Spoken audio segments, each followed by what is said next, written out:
Working capital is one of those terms that sounds technical, but describes something very simple.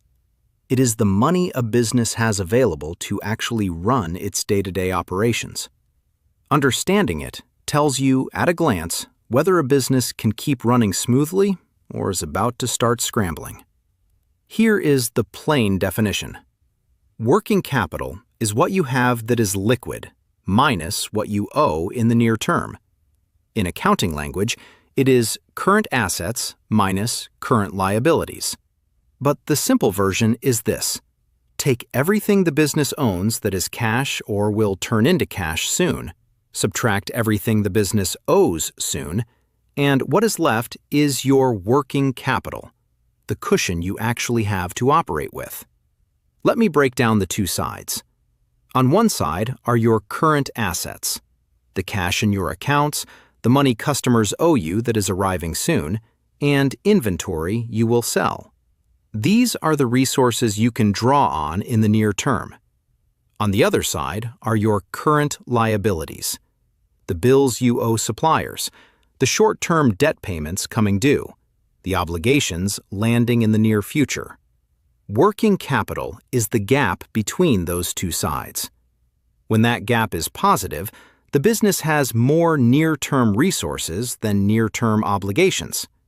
It can cover what it owes and still have a cushion to operate, absorb a slow month, or take an opportunity.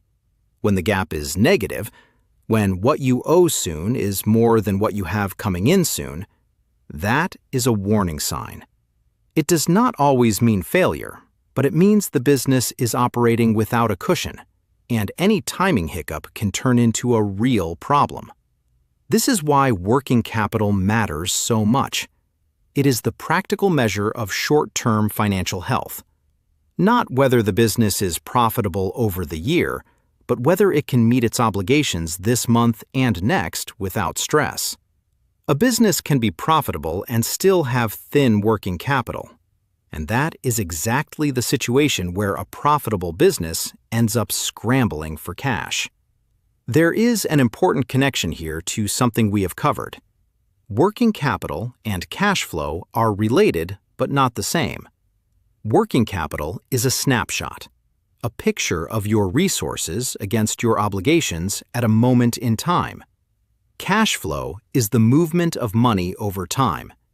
But they are deeply linked, because if too much of your working capital is tied up in inventory or in receivables that have not been paid yet, the snapshot can look healthy while your actual cash runs tight.